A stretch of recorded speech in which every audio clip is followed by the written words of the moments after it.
Kicks, elbows, knees. But these are only 6 of the 8 limbs. The kick is a fundamental strike in Muay Thai.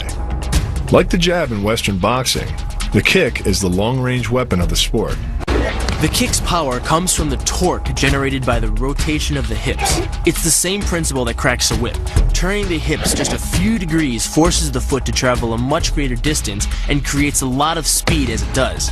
The longer the leg and quicker the rotation, the faster the kick. And unlike karate, Muay Thai fighters are also taught to strike with the hard bone of the shin. A Muay Thai kick can generate roughly the same force as a baseball bat, enough to crack a rib or a leg. That same focus and accuracy are at the core of the drill, and are the same principles that underlie the most devastating strike in Muay Thai. Basically, it works like a point of a knife.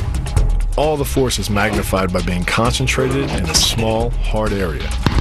Even if the elbow doesn't deliver a knockout, it will almost always leave a nasty cut and often end a fight. With the long-range power angle kick and the fight-stopping elbow strike, we've made a good start at building our Muay Thai arsenal. But there's still a lot to learn. But the school could teach us another move to add to our arsenal. One that works seamlessly with weapons or without. The knee strike. Getting in close neutralizes the opponent's weapon advantage. Then, in the clinch, we bring the power of the knee to bear. Unlike the kick, which relies on rotation to create power, the knee gets its power from leverage. Pulling our opponent down as we drive the knee up can deliver up to 2.5 tons of force, enough to lift a car. It's not the arms, but the legs that drive our fists.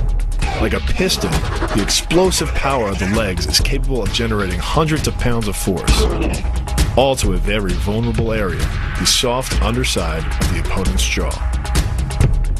Like the Hanuman move, the flying knee relies on the explosive power of the legs. But rather than spread the power of our blow over 2 fists, it concentrates it into the spear point of the knee and combines it with the force of gravity. It's the equivalent of hitting our opponent in the chest with a sledgehammer. Kicks, elbows, knees. But these are only 6 of the 8 limbs.